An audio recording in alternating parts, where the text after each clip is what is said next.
Wait,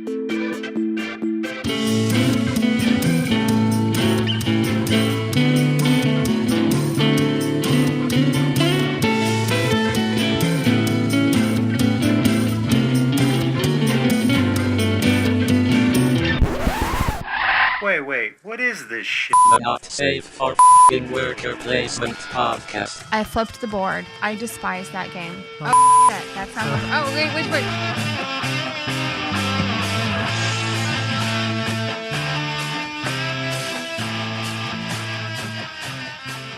Hello, and welcome to episode number 3 of the Not Safe for Worker Placement podcast, a board game podcast brought to you by me, Ben. And me, Leandra. And we're married, and we're going to talk shit about board games. You can now find us on the web at www.nsfwppodcast.com. Don't forget that extra P, otherwise you'll end up at a defunct podcast website that has nothing on it. So don't forget, the extra P is for pleasure. And if you're trying to go to that website, P for pleasure, then this may not be the podcast for you. Or maybe it is. Who knows? Maybe it is. Stick around and find out. So episode 3, here we are, babe. What do you think about it? I'm ready. Let's do it. We just had a little bit of an argument with our kid. She came home and she... Not an argument, a teaching moment. Yes, teaching moment. So I'm still trying to de-mom, decompress, de-mom. Let's come down here. Let's do our thing and not be mad at my kid. We're getting ready to record, and then our daughter tells us that she did something wrong today because she has a guilty conscience, and which is good. Yeah, she's very honest. But so we ended up having to ground her and everything right before bedtime, so it's kind of a damper. But we're going to come back from that. We're going to energize. Yes. So here we are. We're going to talk about board games now. Yes. Not child rearing. Not child raising. We'll save that for another podcast someday.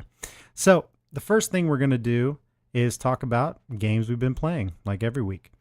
And this week, I was worried that we weren't going to have anything to talk about. Leading up to this recording, I was like, we haven't played any games. But over the last week, we've played tons of games. So we're going to get into a big one that we started, Descent with the Road to Legend app. So Descent is one of those games that it's a one versus many game where one person plays the Overlord and everyone else plays, fantasy adventures like D&D style.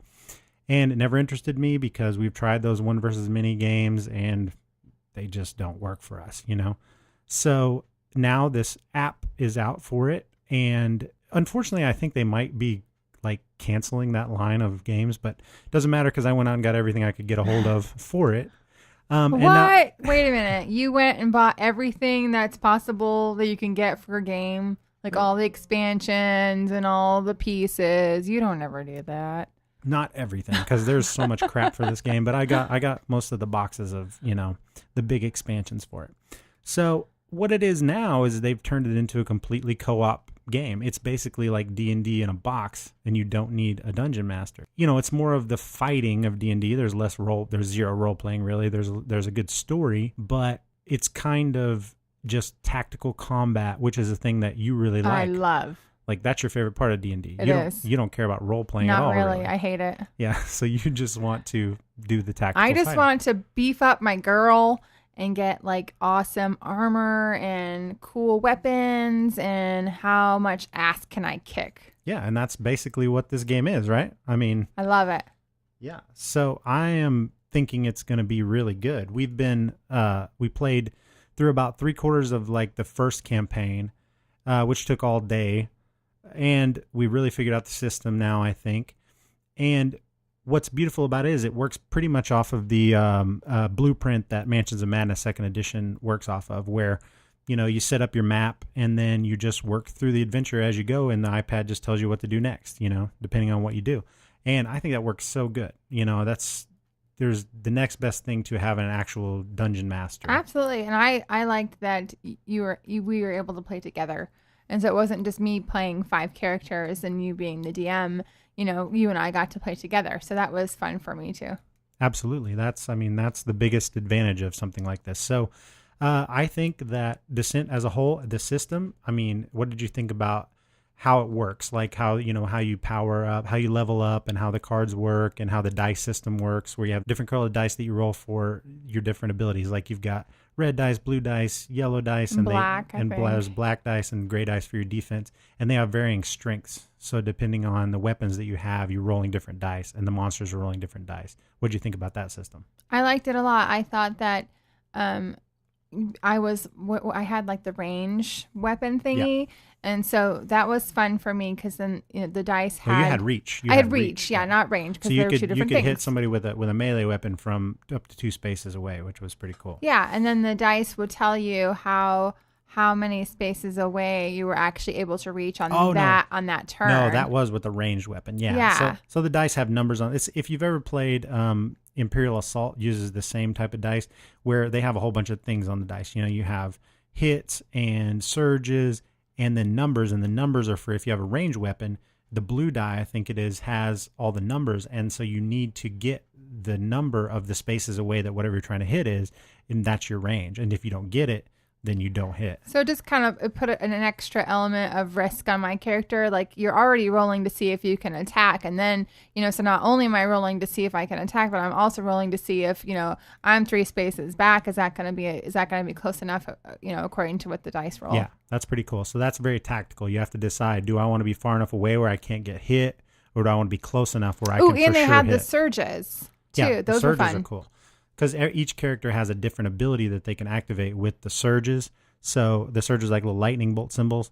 And so the more of those you get and the better weapons you get, the better the effects of those surges become, which is pretty cool. I mean, but then the monsters have them too. And so it's pretty tough. I thought it was really challenging, even in this first scenario. So all in all, as far as a kind of D&D substitute, like just pull it out of the box, I haven't played anything that works better than this. So I think we're going to be playing a lot more of Descent with the Road to Legend app. And who published that, honey? Oh, hey. Thanks for saying. Hey. That is a game by Fantasy Flight. There you go. And the designer is Daniel Clark and Corey Konecka, Adam Sadler, and Kevin Wilson. And I think those are those are the designers from the first edition and the second edition and the people who worked on the app and everything like that. So I think that's a big thumbs up for me on Descent. Babe, why don't you introduce the next game we played, which is a Classic Reborn. Yes, we played Monopoly Gamer. We actually played that with Lily. The 3 of us played together. It was like a quick little fast version of Monopoly. So if anyone's used to playing Monopoly, it's long and drawn out, and nobody plays by the actual rules. No one plays by the rules because it sucks. But this was a Super Mario's brother, actually, Monopoly version, and it's built to be extra fast. And I believe I won. Oh yeah, you murdered us. Yeah, I did. I won. And I collected all the little places, and then Lily was getting mad because I was winning and I was stealing all of her money, and she was having to sell back all of her property so that she could pay me for rent when she landed on my property. Worked out wonderful for Mommy. Lily hated it, I'm pretty sure. Here's the thing. I was duped by my friend Jimmy from our gaming group. Jimmy, if you're listening to this is your fault. Because he told me, this is a really cool version, and I like his taste in games usually. And so I found out that you go to buy this and then you get 5 characters. It's only at GameStop, and you get these 5 cool little Super Mario miniatures, right? But then they have little booster packs of other miniatures. And hey, there's only 3 of them there, and there's like 8 more you can get. So I go driving all over town without playing this game, thinking I need all these miniatures, right? And so rewind back to what I said previously. What? Ben getting all the extras to go with all the games? Yeah, exactly. And so I went to every GameStop in town trying to find more of these miniatures. I didn't find any, so I'm still missing several of them. But I was convinced, hey, this is the Monopoly to have, and I thought, good, quick family game, Lily will like it. Then we played it, and, for all that they did to speed it up, which is good, it's still just Monopoly. But it was fun. I've always liked Monopoly because I'm always the banker because, I like to deal with the money and, that kind of stuff. And so, I've always liked original Monopoly. So I enjoyed this. Like I thought it was a lot of fun. Well, I used to enjoy Monopoly until I realized that there are much better games that have, actual endings. And well, I mean, Monopoly is built to have an ending. It actually doesn't take that long to play the regular game if you play it right. It's just a miserable game for everybody but one person, which is kind of what I found about this game. It does some extra things, like you roll 2 dice on your turn instead of 1, and one has special powers that you activate on your cards, which is all cool, right? Seems like, hey, they're adding a layer of strategy on the Monopoly. But it really comes down to there is no strategy to this game. You're literally just rolling the dice and doing whatever it says on the dice. Like, there's no reason you wouldn't activate your special ability, and there's no reason that you wouldn't buy the property. There's less properties than normal. There is a little bit of strategy in regular Monopoly for what you buy. Like if you're going for railroads or you're doing, only going for high value properties. In this one, they cut the number of properties way down, so there's way less. So there's only 2 of each color. So there's really no reason why, if you could afford it, you wouldn't buy one. And then you put it up for auction like you're supposed to do in regular Monopoly. So they get bought every turn. So within little to no time, whoever had the most money towards the beginning of the game is going to end up having everything and winning the game. And it's short and less painful because it's short, but it's still painful for everybody but one player, which is what always happens in Monopoly. So to me, there was no choices to make. I thought the production is cool. The miniatures are awesome. And I'll play it again because it's fast. But it's Monopoly, and Monopoly is inherently, shitty. So, Well, apparently, since I've always enjoyed Monopoly, maybe I'm always the one person who always ends up if winning. you're always winning, then it's great. So, yeah, we took a little audio, which you'll be able to hear our me and Lily's downtrodden results of our game, and Lee's triumphant rubbing our nose in it.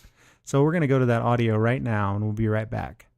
All right, here we are. We just got done playing Monopoly Gamer Edition, the Super Mario themed new Monopoly. Supposed to be super awesome. Lily, what did you think about it? I did not like it because I kept on losing because my mom, she kept on stealing all the coins on the board. She did, didn't she? She made us drop everything. Yep, everything. I thought it was fun because it was fast, but it also sucked because we couldn't do anything, could we? Yeah. Me and you were just kind of stuck, right? We had to sell our property and... Okay, now to the victor. What did you think about this game, babe? This was a really cute little Monopoly version. It was super fast. So if you're looking for something quick with your family that kind of brings back, 80s themed memories, it was a cute little game, especially when, you're the slumlord and you own everything and you get everyone's money. So let's talk about scores. Lily scored 90 points. I scored 110 points. How many points did you score, babe? 240. Yeah. It's rigged. I say it is rigged. So that's Monopoly Gamer. I'm not sure what I think about it. Say bye, guys. Bye. All right. We're back from our first impressions of Monopoly Gamer. Yeah, it's Monopoly. I mean, it's probably the version of Monopoly to get if you can, because the miniatures are awesome and it's Super Mario Brothers, and that's good. Now, there is a gamer's version of Monopoly out there. It's called Tropical Tycoon. I don't have it because, again, I thought, why do I need a Monopoly? But it was designed back in the early 90s by Rob Daviau, who's the guy who created Betrayal at House on the Hill and Seafall and all these big games. And he was the guy that got brought into Hasbro back in the day to give a shot in the arm to some of these old games. And he did a pretty good job. And I've heard that Monopoly Tycoon is good, and there's a definite end to it, and there's strategy and stuff. But I've never played that, and I took the bait on this one, and I just decided I don't think I need Monopolies anymore, pretty much. Well, I thank Jimmy because I liked it. All right, Jimmy. Lee thanks you. All right, let's move on to our third game on the list. Babe, why don't you introduce this one? Now, okay, wait, hold on. Brace yourselves. Brace yourselves. Pronunciation class in session. Kanagawa. Perfect. Yes, Holy I've been shit. practicing. Good job, I baby. even had to write it 2 different times with 2 different spellings. Got the phonetic spelling down there.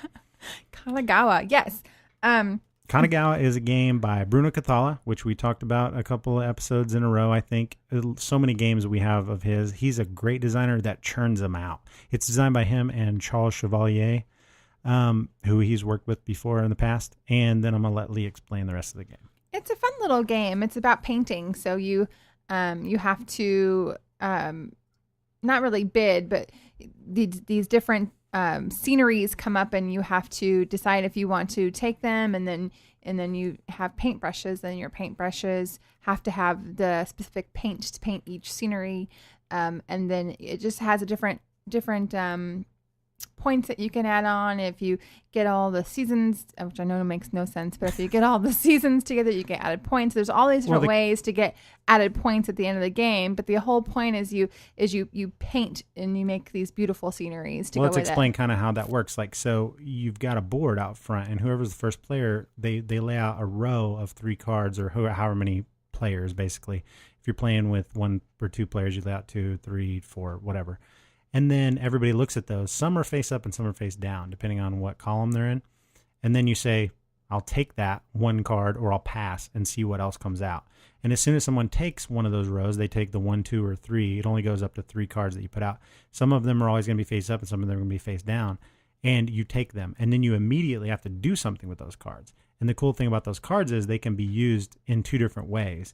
They can be used one way as a painting, which, like Lee said, if you have the brushes and the right colors in your little tableau that you're putting on your player side, then you can paint that.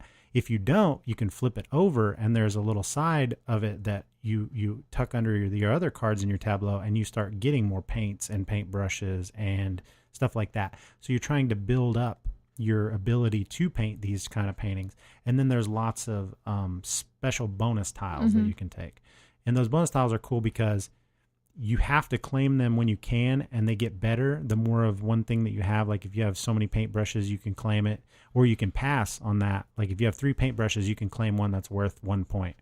But if you pass when you have 3, you can never go back and get that. You have to build up to have 5 or 7. And so you have to decide, how much am I going to focus on these different areas, or painting different kind of things. Like there's geishas and animals and houses and people. And yeah, so you have to like decide, what am I going to focus on, and try to do it that way. And of course, the whole game is about painting, and so it makes sense that the art on the cards are beautiful. Yeah, they're beautiful watercolor pictures. Yeah, it's really good. The artist is Alex Apperin, Devon Katie Lee, Sylvan Deco, Todd Gell, and 5 other people, so let's just give it up to all of them. But, oh no, I lied. That was for Descent. That was not the page for those. So those are all the people for Descent. Whoops, I did not even do it. Let me see that box, babe. What's Kanagawa's artist? I think it's one guy. Oh yeah, it's Jade Moosh. Not the other 5 not those awesome other like artists. 18 people that did all the Descent artwork, which makes sense. I was like, I thought this was all one person. So anyway, yeah, it's a beautiful watercolor painting style that's on there, because I think, I didn't read I did, but I don't remember. I think basically the Kanagawa is an art style, or he was maybe Kanagawa was a painter in Japan, and it's like a certain style of painting, like I didn't know a particular that. person. Yeah, it's a certain watercolor style, but I don't know if it's named after an artist or something. You probably should have looked that up Probably before should have the done podcast. some research, but as you can tell, we're highly prepared for this.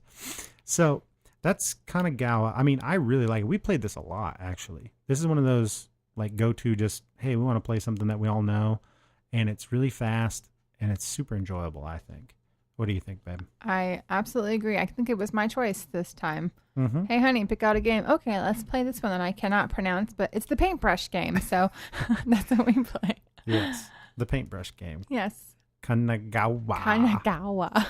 All right.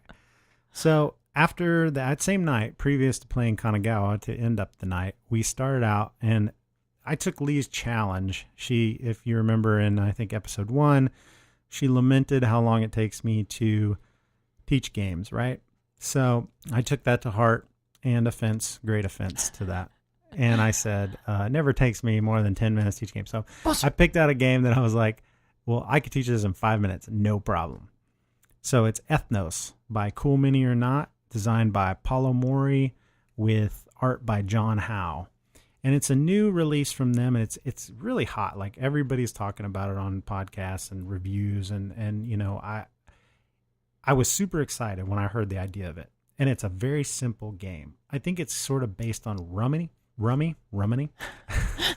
Easy for me to say. Rummy, I don't get how is well it based because on you're Rummy? playing down basically like in Rummy you're playing down melds, you know, and you're playing down sets, and that's what you're doing in this game. All you're doing is you're playing down sets of cards, but there's also an area control part of it that's put into the game. So there's a board, and you have pieces that you're trying to get, you know, the majority of your pieces in these different places on this map.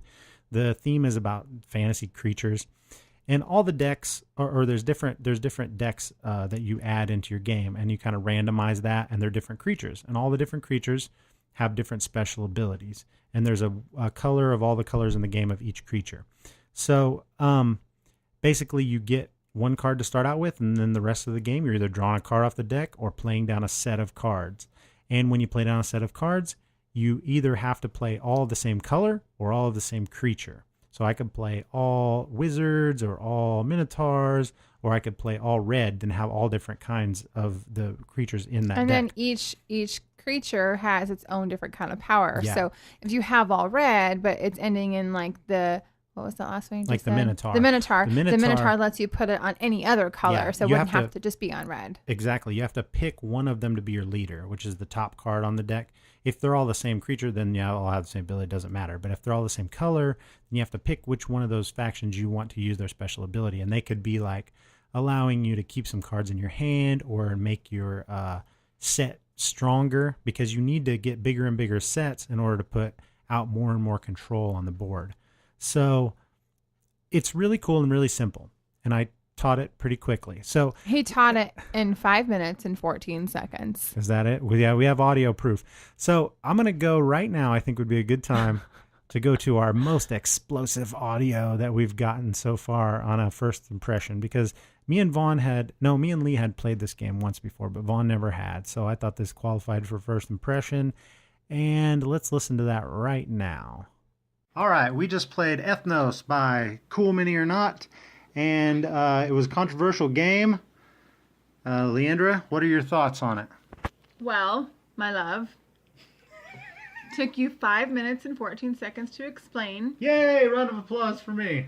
No, not a round of applause. Halfway through, oh, were those pieces backwards? What was the problem? Oh, honey, you don't actually get 10 points. Now you only get 2.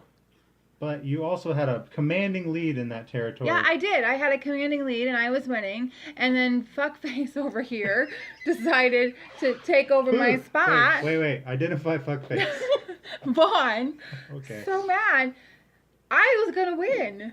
And you screwed up the thing, and then he took my spot, and then I lost 3rd place. Yeah, so you didn't win, that's what you're saying? Okay. Vaughn, can you control your laughter long enough to give us your thoughts on Ethnos? I really enjoyed the rule change halfway through because it gave me the edge in the second round and the ability to win. And even though there seems to be associated violence, I thought the gameplay was unusual enough and still pretty simple to learn, because 5 minutes, 14 seconds is pretty short. 14 seconds. That's 5 right. minutes and 14 seconds. So yeah, as we can tell, is I'm super quick at explaining games, but when I'm rushed, I make mistakes. As we can tell, I'm getting laughed at again. Why are you laughing? Explain yourself.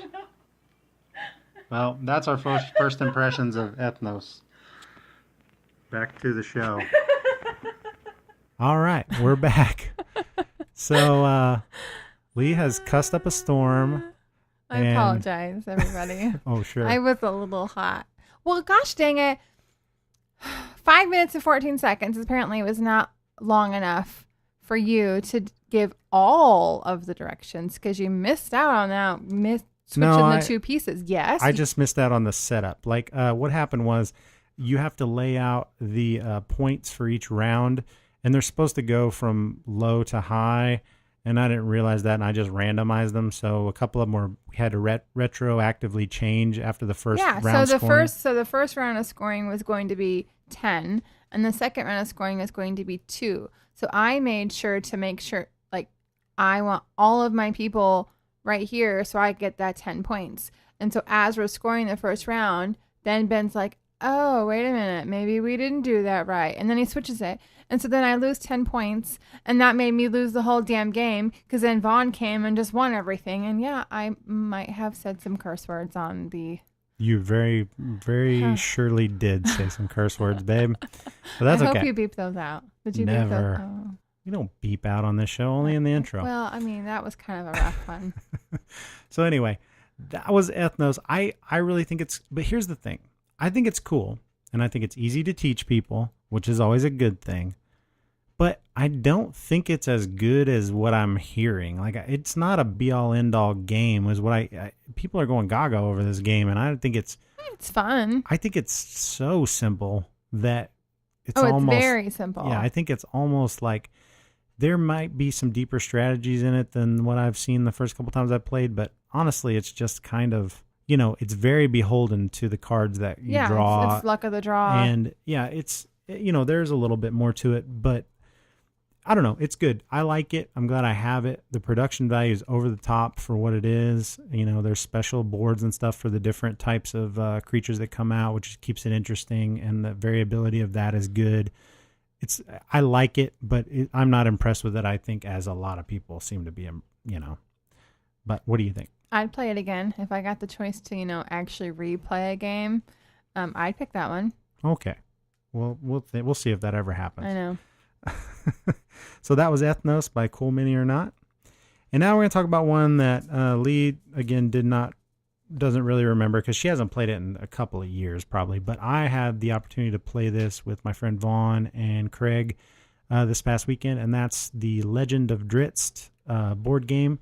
It's a D&D board game by Wizards of the Coast, and it is pretty much 4E D&D in a box. I mean, once I started playing again, I was like, oh yeah, I remember 4th edition Dungeons and Dragons. It's like, these are all the rules. And it does a really good job of making a co-op, again, out of a D&D game, which I think is really the best way to go. If you're going to play D&D and you have a Dungeon Master. But it's good to figure out a way to make a Dungeons and Dragons game where everybody can play together.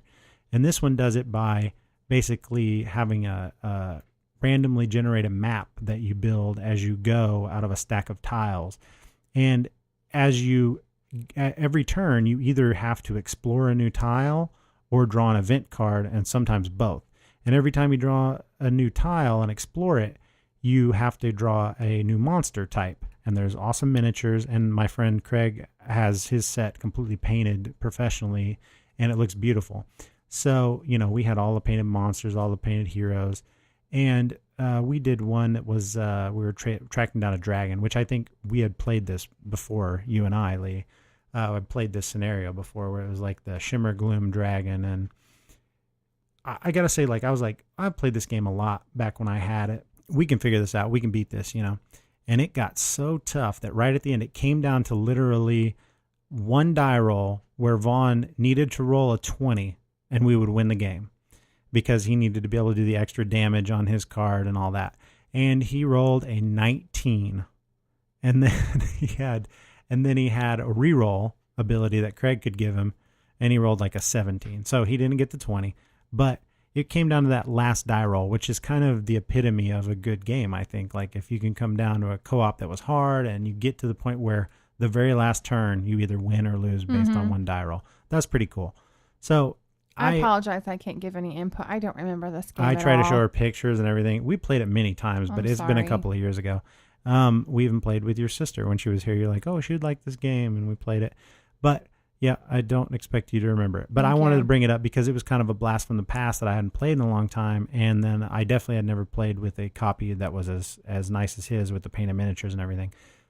And it's just a good system. Now, in that system, they've made 5 or 6 different games now. There's Ravenloft and Wrath of Ashardalon, Temple of Elemental Evil, and I think they're coming out with a new one. So they all use this exact same system, and they're interchangeable. So you can kind of mash them up to get different results with your tiles and stuff. It's just a really good system. And so I would look into that for anybody who wants like another type of D&D experience out of the box. It's really cool. So that's it for the games that we've been playing. And I think we're going to move on to our feature this week, which we're going to talk about social deduction games. All right, and here we are for our feature segment this week. We're going to talk about social deduction games. Babe, what do you think about social deduction games? I've played 2 at one of your game nights in Springfield. You've played a lot more than 2 social deduction games. Have I? You played every single one on this list. I have not. Absolutely, you have played every single one of these games on this list. Shit, there's 7. Crap. And I will tell you all about them, and you may or may Wait, not why is remember there any a of them. 15 in the middle between 4 and 6? Because it's a typo. It's supposed to be 5. Oh, sorry. Well, then oh crap, I don't remember 7 of them. Anyway, social deduction games. They're fun. Okay, let's talk a little bit about what social deduction games are. Yeah. Okay, deduction games and social deduction games. I think they're 2 different things, even though I lump some of them in the same category. I say deduction game is like Clue.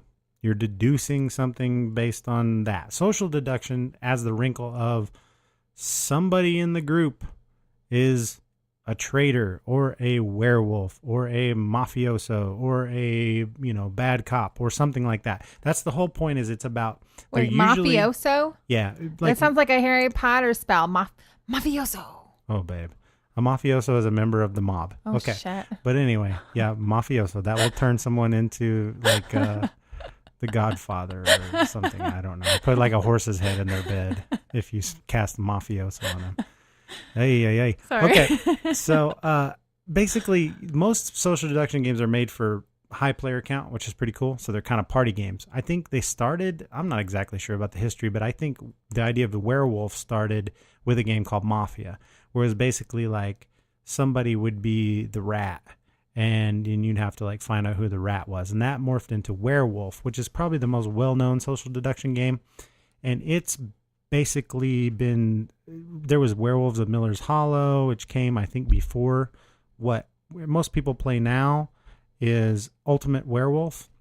And that's designed by Ted Alspach and published by Bezier Games now. And it's made for like, I don't know, 3 to, who knows, depending on how many cards you have, you could play 20 people probably in Werewolf. And we've played that many occasions. I think you've only played it once, but yeah, just once. I've played it several times. And so, what do you remember about Werewolf? Like, I think I was a townsperson. Is that villager? Yeah. Villager, yes. And so I kind of just was able to lay low and and watch everybody. So I didn't really have an important part. I think, weren't you the bad guy? You were the wolf, I weren't was a you? werewolf. Yeah, but here's the basic idea. And the basic idea of any of these games is everyone's dealt out their roles, and one or more of them are the bad guys, quote unquote, which in Werewolf are werewolves. And then you can play it just like that, and then everybody else is villagers, right? But also Werewolf puts the spin on it where there's so many different roles that you can throw in besides just villagers. There's the seer and the I'm blanking on all of them now. There's a whole bunch of them. There's like the witch and the hunter and the bodyguard and all these people that can have special abilities. And how it usually works, and how a lot of these games work, is you'll get your roll, and then the moderator will tell everyone to close their eyes, and then everybody closes their eyes, and then they say, all right, werewolves, wake up. Is there more than one? Yeah, and usually in Werewolf, depending on the player count, there's a different number of them. And so like in the game I played last week, which I've got some audio for, I'll play in just a second, there was 3 werewolves, right? So all 3 werewolves will open their eyes, then they'll look around and they'll see each other. And then they say, okay, werewolves. And then the moderator knows who they are. And then they say, okay, close your eyes. And then they'll say, the different roles. Seer, open up. And like in the seer can look around and they can point at someone, and they'll tell them, the moderator will tell them, is that person a werewolf or no? So the seer knows it.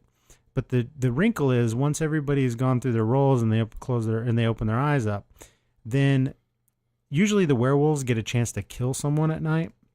So they point at someone and they're dead, unless they were protected by like the bodyguard guy who's one of the roles. But if nobody dies for whatever reason, like they were protected or whatever, then during the day, the villagers can then vote while everybody's got their eyes open to kill someone on suspicion of being a werewolf, right? So then there's all this it's all about bluffing and reading the crowd, right? Like, is that what you saw? Like, there's little to no strategy at the beginning of the game. It's all about just casting aspersions on everyone else. I think it'd be fun. You're very familiar with the people at game night. So I've only been up there one time. And so for me to do a social deduction game, it was kind of difficult because I don't know them, to be able to know their personalities and when they're bluffing and that kind of stuff. So I think I would enjoy this more if we were to do it at home, with some of our friends and family. That way I would be able to know their personality to see if they're bluffing or not. Which we have played several of these social deduction games that we'll get to with our friends and family. Yes. And if I can get you to remember what these games were, then we will talk about that. I will try. But that's the thing. Okay, I'm going to go ahead and go to the audio because exactly what you just said was key. Several of the people there that night at Werewolf are my friend Catherine, who is one of the founding members of the 417 Gamers that I play with. She hosted this at her house, and it was backyard around the barbecue, and fun. And it was very fun.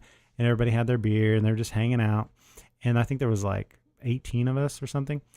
And most people had not played. Like maybe more than half, I'd say, was their first time playing Werewolf. And I think that's super fun because, the thing is playing people that don't know you. No one knows that you're a bluffing bastard. Yeah. No, why do you call me that? Because you are. I mean, you've been that since day one. Whenever it's any kind of game that requires bluffing, you are the bluffing bastard. Yeah, I got that from the old poker days. I was known as the bluffing bastard, and I don't know why, because I've never been good at poker, but I am, however, good at these games. What you do is you're very good at pointing blame at somebody else. Yeah. And so I guess that's not really considered bluffing, but it is bluffing because you're like, oh no, it's not me because of X, Y, Z, but it's this guy because of, A, B, C reasons. And that's what you do. That's the whole name of those games. And that's literally what they are. They're games that there is deduction involved. Like it can't be that person because then this or this would have happened, But a lot of times it's about just assuaging someone from believing the truth, like the real, it could be right there in front of them that I have to be a werewolf, but I could still have the opportunity to talk them out of it. You always do. And in this game that we're going to play the audio for in just a second, it's exactly what I did the first game. Craig, or my friend Craig, who's a super honest dude, and if you look him in the eye and you tell him something, he'll believe you. And it came down to me, Craig, and a friend of ours, Bonnie. Did you lie to Craig? Oh, yeah. Benjamin. Because Bonnie knew. Bonnie absolutely knew. She's like, it has to be him because this, and this. She laid it all out, all the logic. She did not listen to you. No, she knew. And then I said, no, because of this, and this. And then Craig is like, well, if Ben says he's not a werewolf, then he's not a werewolf. So I was the only werewolf left, and I won the game like that. So it was pretty cool. And you lost all. And but Craig then has Craig lost all trust in you. No, because Craig was then a werewolf later on that night, and he had to do some lying himself. Which that's what these games bring out, which I think is cool. It's like it's an excuse to just lie your ass off, and it's part of the game. Nobody can be mad at you. I mean, they will be mad at you, but they shouldn't be. So let's go to the audio right now because there was one particular person there who had never played before that's on this audio.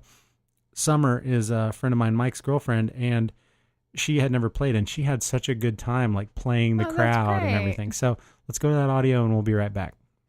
All right, we just played Ultimate Werewolf. We've got Craig, Mike, and Summer here. What do you guys think about the game?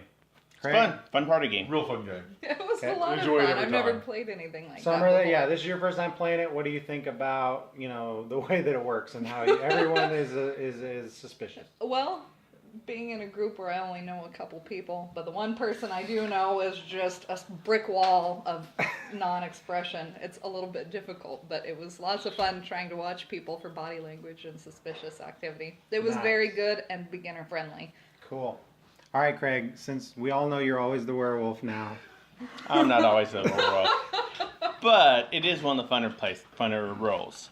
My favorite role, though, honestly, is the seer. The seer? Yeah, the seer's cool. That I was think fun. when you're a villager, it kind of sucks. Villager's boring. I was a villager, and it's just totally boring. I know I got it twice in a row. But then I was like, I'm kind of relaxed, so maybe this is a good thing, because when I get a roll, I get really paranoid that I'm going to screw something up or get killed because I'm too ambitious or, All right, so that's Ultimate Werewolf.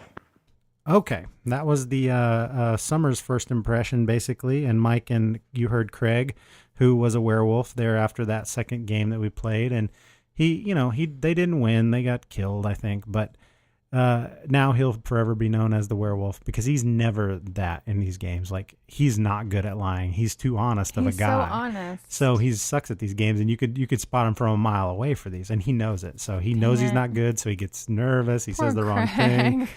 And it's funny because he's the most logic-based person I know. He could figure out a way to fool everyone. He's just not good at that.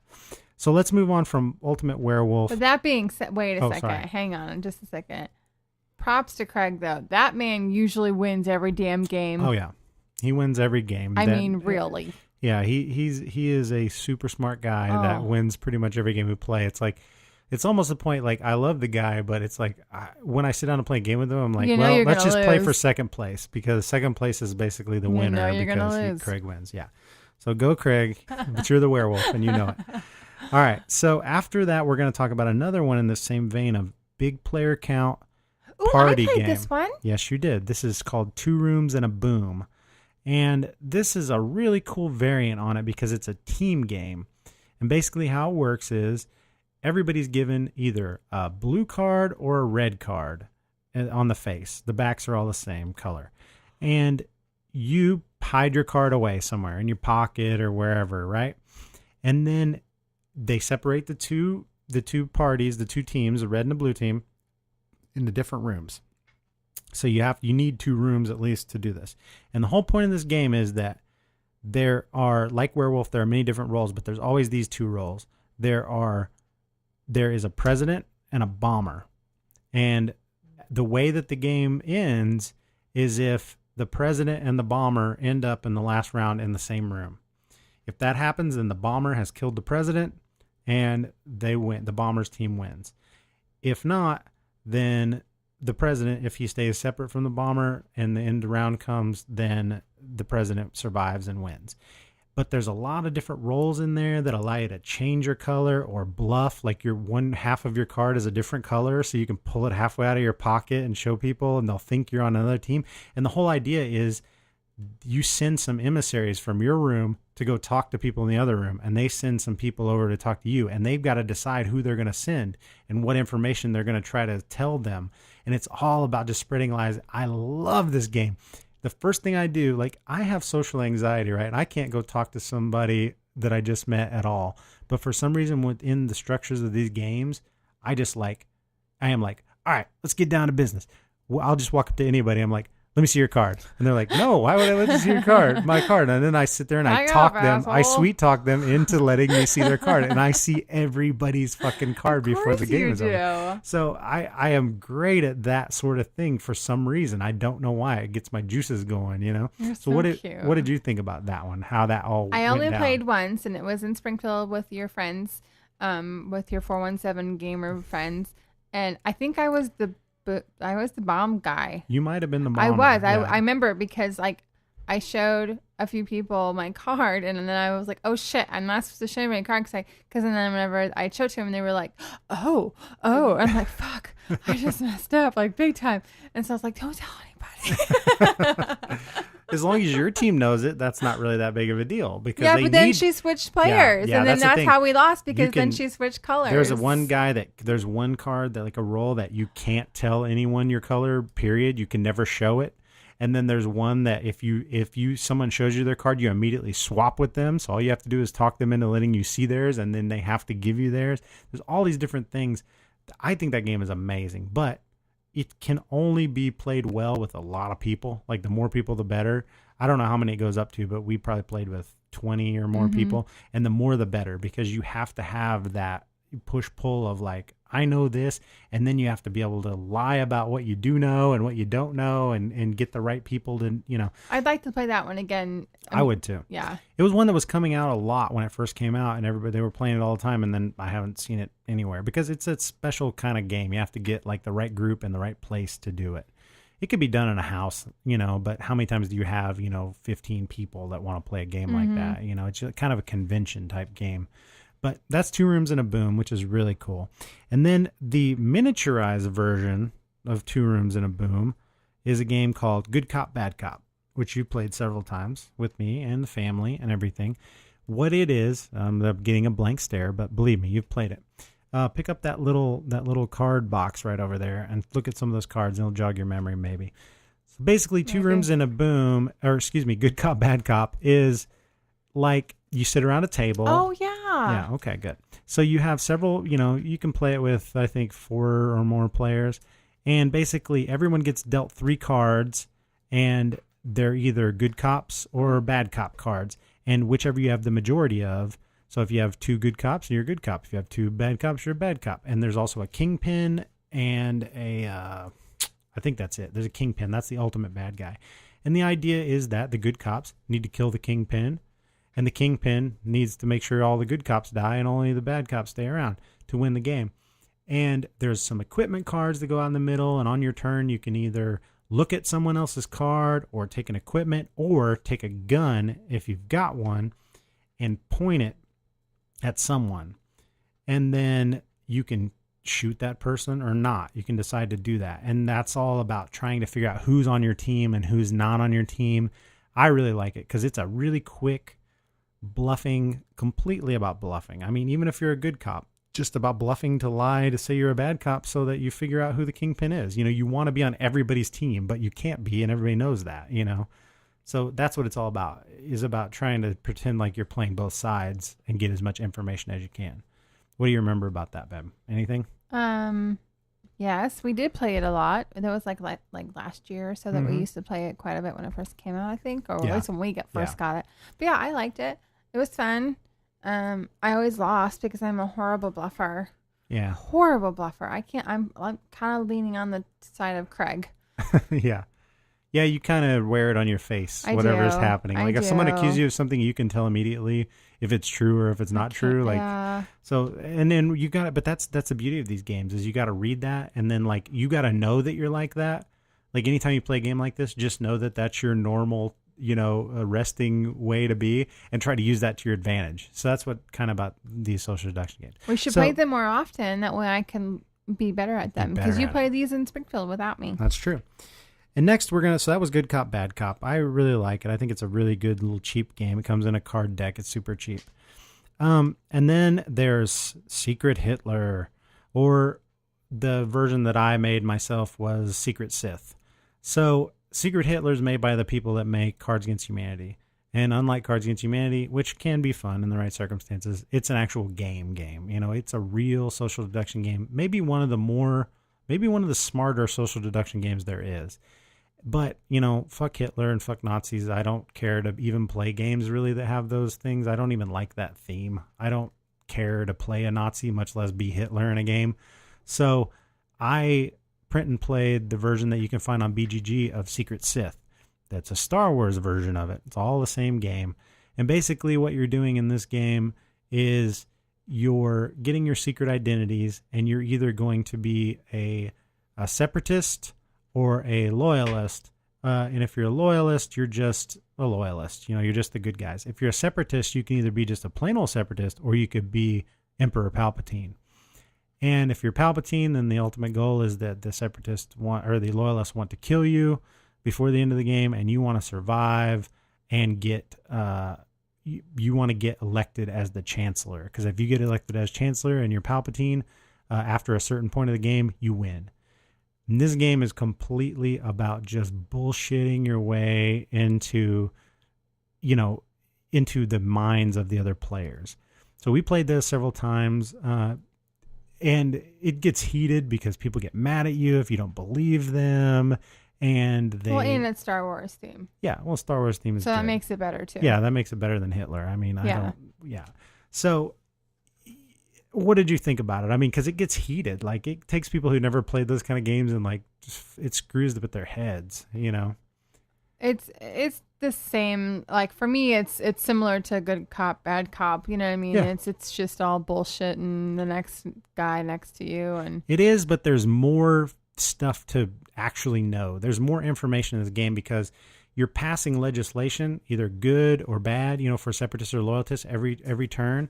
And so there's a number count that you can do. You can kind of count the cards and know for sure if somebody's full of shit because you know that there can't be that many cards in the deck. I haven't for thought certain, that much about this game to but, know that you could count cards. Yeah, but that's possible in this game, which isn't possible in some other ones, and I think that's cool.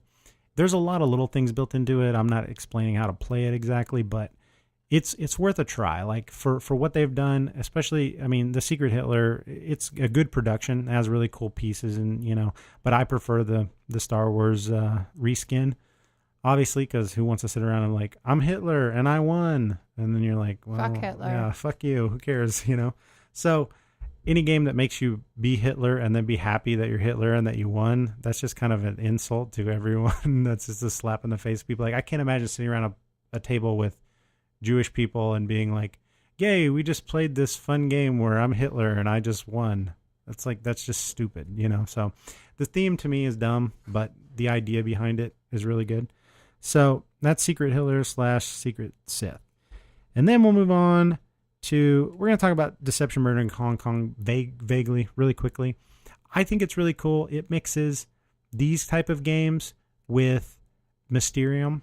Have I played this one? Yes, we talked about it before we recorded, babe. Oh, shit. Look at the box over there, and then you'll get a What little box? clue. The bottom one. Oh, so, that one. Basically, it uses the mechanisms of, say, a werewolf with the mechanisms of Mysterium, where one player, the whole group is trying to determine the killer and their motive and their murder weapon. And everybody has a bunch of cards laid out in front of them, their motive and murder weapon cards. We played this at Sue and Tammy's, didn't we? Yes, we did. And so basically what you're going to do is one person becomes the forensic investigator, and their job is to moderate and then give clues, kind of like in Mysterium, the Ghost in Mysterium. So I've got some problems with this game because one thing, it's hard to handle. If you play with a lot of players, they've got these little tiny cards in front of them, and there's like 5 of each thing, each motive and each murder weapon. And you've got to look around at everybody's, and then you find out who got you pass out roll cards like every one of these games, and somebody's the murderer. And then they're showing you 2 out of their 10 cards, and you got to remember them. And they're like wacky shit, like a wet towel and a crystal skull and like weird stuff that's hard to remember. So I think if I ever play this one again, which I hope to, I like it, I would write that down, because I was trying to hold it in my head, and then I'm like, and usually I'm drinking, and I'm like, okay, so that guy's the killer, and these are the 2 cards, and I got to remember that. Is this the one where you're supposed to like figure out like, I think this person is it because they were in the college dorm? Yeah. Is that this one? Yeah. But Do you have to like make up a story? You have to make up a story as you go with the clues that you think is the person's clues. Absolutely. Okay. So it's very vague. Yeah. Now she remembers Thank playing. you. So the whole outline of the game is very vague because these cards are so just random. And what you're doing on your turn is, okay, well, I, as the forensic investigator, I know who the killer is, and I know the motive, and I know the murder weapon, but I can't talk for the entire game except to say yes or no. And then what I have is these boards that I lay out in the middle of the table, and they have like state of body whenever it was discovered. They have like place of murder. They have like what was the scene of the crime like, and there's all these little sub headings underneath those boards, and I have like 5 bullets that I can place on these different clues, and then everybody takes time to look at the clues that I put out, then look at the cards in front of everyone at the table, and then going around in a circle, everyone accuses someone else based on the clues and what cards they have in front of them. You did it because of this, and I didn't do it because I don't match up with that based on all the stuff I have in front of me. And it works really good. It's amazing because there's so many choices out there. You feel like no one's ever going to figure this out because I'm doing my best to give these clues, but it's so vague and it's so abstract. And you're trying to explain, why would I kill someone? How would you kill someone with a like a beaker of chemicals and but then I say, oh, it's in a laboratory and it's on a college. And so you start making up the story. Yeah, that was one of the parts that now that I remember that I did like having to come up with a story to connect all the clues. And, and I think Sue was actually the killer. And so, and she's a good bluffer like you are. She's a really good bluffer. And I kept on trying to point my finger at my sister. Yeah. But what's awesome is like after all that, I have not played a game with this yet that they didn't find the killer. Oh, really? Yeah. I mean, I've only played it a few times, but after all these vague clues and everything, they almost always, sometimes it's a wild guess. But they're like, no, but it's about reading the people. It's about like, because everyone goes around and they give their reason why they think someone else did it and why they didn't do it. So if you know that person really well, you can tell if they're bullshitting about why they didn't do it. Like you can see that gleam in their eye. Like it's about reading the people, So I think it's really cool. It's a little fiddly to set up and stuff. It's not too hard. It's probably a lot easier than Mysterium. But I think it is hard to just remember as the forensic scientist, which is all I've ever played in this one because I'm usually teaching it, is just to remember those two cards very well and remember, like why is this going to make sense to everyone else? But that's Deception, Murder in Hong Kong. I think it's pretty cool. Now we're going to go to a couple of other ones that I'm not sure really fit in here. I thought they did. So you asked me, or like, what do you think works for social deduction games? So I was like, ooh, first was Sherlock, but then we thought about Love Letter because I think that you're still taking, it's kind of like backwards what we were doing before. You're still taking things out. You're still removing people. And so I think it counts. I think Love Letter might be the simplest social deduction game there is because what does the original one have? Like 12 cards, I think. And it's basically about reading the person and trying to figure out, okay, if you don't, it's deduction and you're trying to hide. So I think it covers the criteria. It's not like Clue because it's like, I'm holding this card and it's about me keeping a straight face and not saying that I have the princess or whatever, and not giving that away and trying to hold on to that for the entire game. And you're trying to figure that out because there's cards you have that if you say I have the princess, then you win the game, right? Or I lose at least. But I think it's the quickest, purest version of Love that. Letter. And I just showed you before we started the newest version of Love Letter, which is awesome. It's called Lovecraft Letter, which is a Cthulhu-themed version of Love Letter that is the deluxeified version of Love Letter. And that's like... Ben was so cute. We had talked about before, I think in the first episode, how he always sleeves all of his cards. This game came pre-sleeved. Well, it came with sleeves, yes, and they were awesome. They're like printed on one side with the same backs as the cards, so which it looks is amazing. like, what was those things called? Like the wax? Yeah, like the wax stamp with the little Cthulhu thing.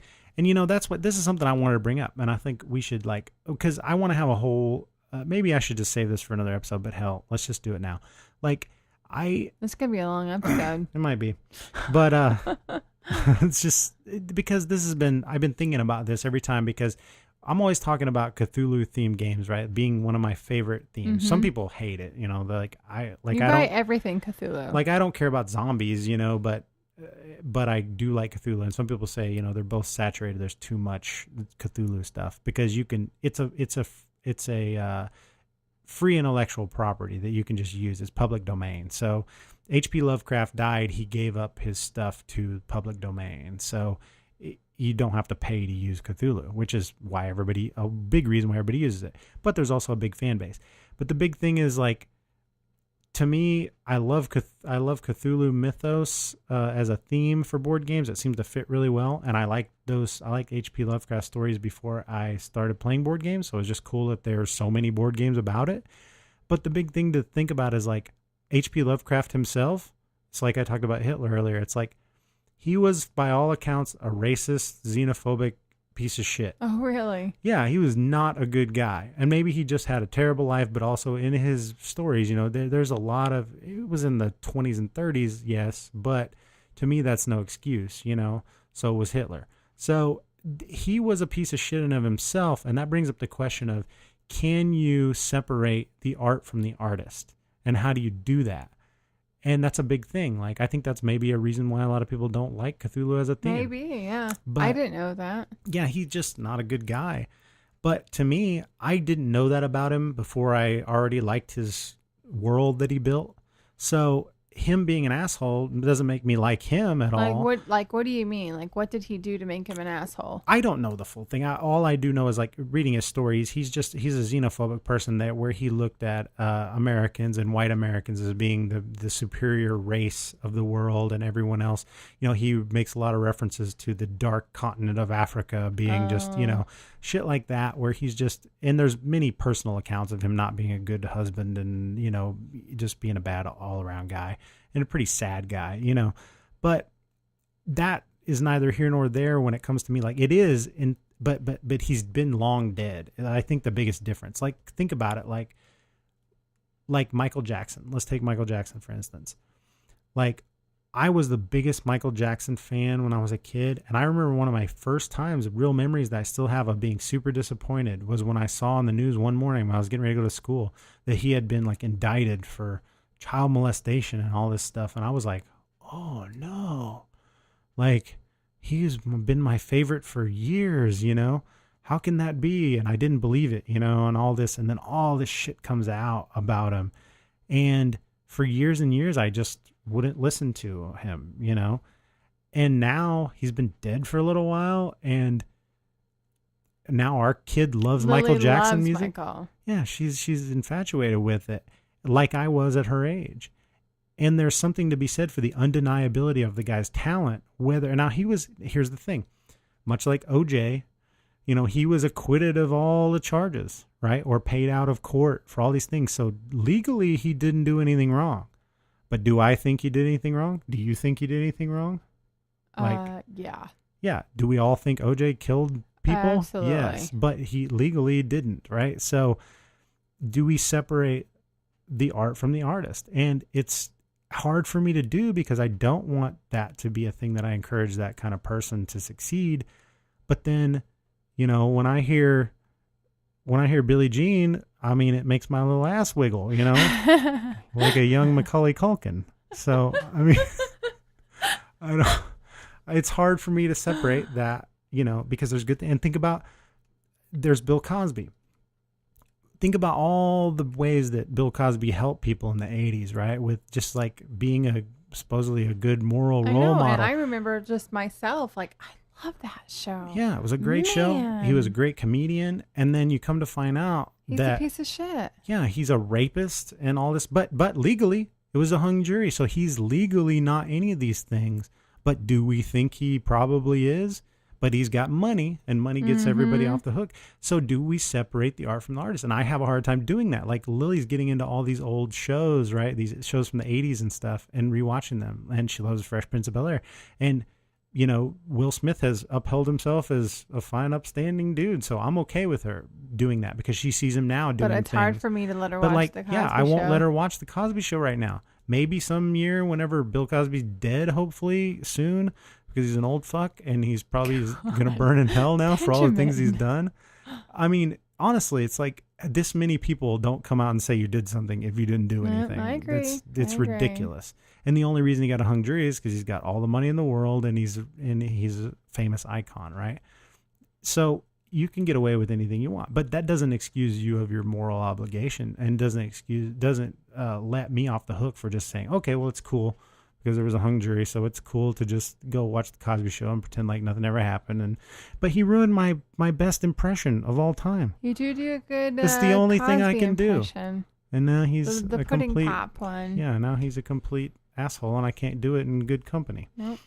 But anyway, can you separate the art from the artist? So when it comes to themes like that, and like there's lots of themes in board games that are questionable, like where slavery is involved and stuff.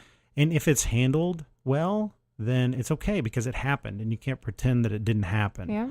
But if it's handled improperly and celebrated, like, yeah, you know what I mean? Like be the Hitler game, if it's celebrated, like you said, you know, if you're Hitler and you win and you're like, oh yeah, I won the game, I'm Hitler. Well, that makes you feel like shit. Yeah. You know, and like that's in the supposed to be slavery funny. game, it's the same thing, you know, it's, well, how is the game represented? Is it represented like hey, this happened, or is it represented like, oh, this is still happening, and let's just go ahead and make it worse, you know? Yeah, I agree. So that's something to think about, and I just wanted everybody to know, because I'll talk about Cthulhu games from here on out, and I just want everybody to know that I love the world that was built by this guy, but I hate the guy himself for what he's, for what I've heard that he did. And again, it's like, I haven't read his biographies or anything, but I'm separating the art from the artist because he's been dead for a long time. So that's that. What's next on the Hey, list? that's the review for Lovecraft Letter. We'll probably talk about that more after we actually play it. We haven't played that yet. So, and then we talked about Love Letter being there. I don't know if Sherlock Holmes Consulting Detective or Mysterium really fit into these versions or not. They might not be social deduction games. They might just be team deduction games where you're all working together to solve something. I'm the one that threw out Sherlock being an option for this, but you're right. I don't think it really is a social deduction game. Because one's hidden. But it is a deduction game. Yeah, it's definitely a deduction game. But, I think the base thing of a social deduction game is somebody's hidden. Mysterium kind of comes closer because the ghost can't talk. So they're kind of hidden and they're giving out little bits of clues. But I would have never thought Mysterium was one of these. Yeah, I really don't think either one of them do. They're both great games. And we'll talk about them later. They're deduction games, but I don't think they're these. They need to be a whole separate thing. So basically, that's the whole spiel on social deduction games. There are so many of them. I've got a new one called Burke's Gambit that I picked up that was like the hit of Geekway Con, the Geekway to the West Con. It's this little tiny game that comes in a box that's like 3x5, and it's a social deduction game that was amazing. But you haven't played it, so we're not going to talk about that one. But that's going to wrap it up. So if you have comments, put them on the We'd post. like to hear from you. For sure. Put them on the post for this episode and talk about your favorite social deduction game. Now we're going to move on to everyone's favorite segment that has nothing to do with board games. It's IRL. You're supposed to throw me a beat or something, I'm babe. sorry. Jeez. I'm not. This is Lily. Oh, Boom, no. Boom. Okay, that's all I got. God, please don't. Never mind. Never throw me a beat. Okay. Don't put a beat on before you get peed on. Oh, wait. That's that other podcast that we talked about. Okay. So, in real life, what have we been up to? Last weekend, we got rid of the kid, and you, me, and Vaughn went and did a nice long hike. Yes, we did. And we did that at my old childhood homestead down from here. I grew up in, before I moved to the big city, I grew up for quite a while close to here in the backwoods. Yes, very backwoods. The hillbilly parts of this here country. And the good thing about that is it's some beautiful land, right? Mm-hmm. So Lee was like, let's go for a hike, a strenuous hike. I love hiking, and since I've been doing my health and fitness thing, like it's something I enjoy to do, except that when we go, we usually have our daughter who gets a half a mile in and she's done, and then it ruins the rest of the time. So we got rid of Lil, and then I was like, hey boys, let's go do this. So and you wanted to go to like Arkansas or I somewhere. did. You wanted to go like a ways, like drive 2 12 hours miles, to then go, hike for 12 miles or something. And I was like, well, I don't want to drive 2 hours to do this on my day off. So let's go. It's this one place that I've never taken you that's right down by where I used to live. So we went down and parked at my dad's house and walked down to the neighbor's field and down through there. And you guys didn't really know what to expect, right? No, we had no idea. So we walked for a while, kind of downhill and through just past a field and a cabin that my dad's neighbor had built, a hunting cabin out there. And they're like, yeah, this is just, Lee's like, I don't want to just walk on the road the whole time. I was like, just give it time. It'll get better. And we came upon this one clearing, and you can see for miles, beautiful. Just the rolling hills and woods and forest. And you just got this view of we're in the Ozark Mountains. So you're like, we're probably, 300 feet above sea level or something. I don't know. It's a total guess. That's probably wrong. Just pulled that out of your ass. But you can see everything from there. Like, absolutely. This is the all highest the treetops. This is like the highest point around, so you could see everywhere. It was beautiful. And then we go into the woods. Then we go into the woods, and there's no trails, and I'm a picture taker, so I'm stopping at every breed of mushroom and flower everywhere and taking pictures, and then we have to go down this really steep hill. And like I said, there's no trails. There's no nothing. And Vaughn wore the worst shoes possible with no grip. Yeah, Vaughn's wearing his Vans. Yeah. Like, what do you think we're going to freaking be doing ollies out here, Vaughn? What are you doing, man? But then you're like, hey, hang on, let's go over here. And we walk up these like little rock things. And then the next thing you know, we're like on this beautiful bluff that overlooks, is it a creek? Is that what it is? River. And it was gorgeous. Just gorgeous. So, like, we always called it the Cave Cliffs when I was a kid, and it's this old bluff cut into the side of a sheer rock face, and you have to climb down this very narrow like passage to get there, and like inch across a couple of spaces where you have to bend down. Yeah, like you can can't barely stand up. you can barely fit along the edge to get to the openings, and it's right over this over Flat Creek River, and we got to the big opening that I wanted to show because like they're like, oh, this is pretty cool. I'm like, no, keep going. It gets better. And we saw like bobcat tracks and scat. And all those fish. And then, when we got to the big opening, which used to, when I was a kid, there were still traces of like old Native American like pictograms on the stuff on the walls. And you'd find arrowheads everywhere. But that was back in the early 80s. So now it's been like, people know about it. So there's like graffiti and stuff, not a lot, but a little bit. And we got to the big clearing. It's kind of like a little cave that opens up in there. And they, I think they were sufficiently impressed because they didn't think there was going to be a payoff to this little hike like that. We were. And then we sat down and we were just shooting the shit and watching the river. And then all of a sudden we seen these big fish coming up. And I'm like, oh, there's something that big must be like a carp because there's perch and stuff in this river. But as they kept coming up, I kept looking at them more. I'm like, that's a spoonbill, which is a really cool kind of fish that is almost like a dolphin when they get full grown. They're huge and they have these big flat billed long noses. And they haven't been in that river since I was a kid. Like they were fished out, like people would fish them illegally and they were gone. And there was all kinds of little ones in there and they were coming up. So they were still like 2-3 feet long, but those were little. So they must have been spawning around there, which was really cool. So we're sitting there and we're relaxing and soaking in the view, and we all had a drink and then we finished our drink, and then we realized, well, shit. You and Vaughn realized. Vaughn and I were like, shit, we didn't eat breakfast, and now we just had a lovely little Smirnoff screwdriver, and we're on a bluff that we have to walk back through. And I'm just like, I'm like a mother hen. I'm like, all right, oh God, you guys are drunk now. I need a rope. If I fall, catch me. I'm like, just watch your head and watch your step here, and don't Is your life insurance paid up? Don't think this is as wide as it is, because it's not. It's just the ivy that makes it look wider. And I was like, oh God, I got to get these drunks out of here. It was a lot of fun. It was a fun day. So we hiked out of there, and then we went to another little short hike and cute little restaurant in Crane. Yeah, we found a little out of the way restaurant in a tiny little town. Hickory Grove Cafe in Crane was wonderful. And so, it was all in all a really good day. So that was basically my IRL for this week. What do you got, babe? I think all I've really got going on is I'm leaving for Nashville next weekend. So I leave for work on Friday, and I'll be back on Sunday. But there's our big annual managers meeting is on Saturday, and I need to go and be important and talk to people and that kind of stuff. Taking Vaughn with you, right? But yes, I talked to my boss and he realized that it was a good idea to have department heads there. Anyway, long story. Yes, Vaughn is coming. So Vaughn and I will be going to Nashville next weekend. So that should be interesting. Awesome. Yes.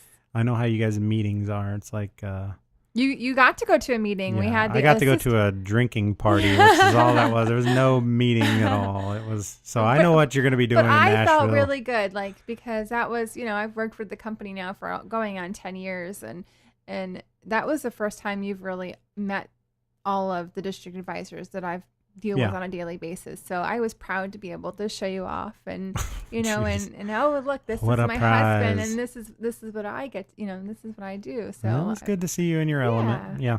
And you guys' meeting consists of no talk of business, just drinking and shots. Well, which I understand. I wouldn't blame you. I'll stay home. After hours. I'll stay home and take care of the child while you go party in Nashville, thank you, baby. my love.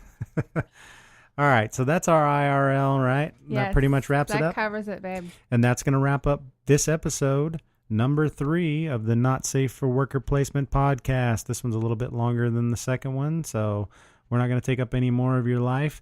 Thanks for listening, and we'll see you next time for episode number 4, where we'll talk about some such other things, right? Oh, that's so natural when I do it now.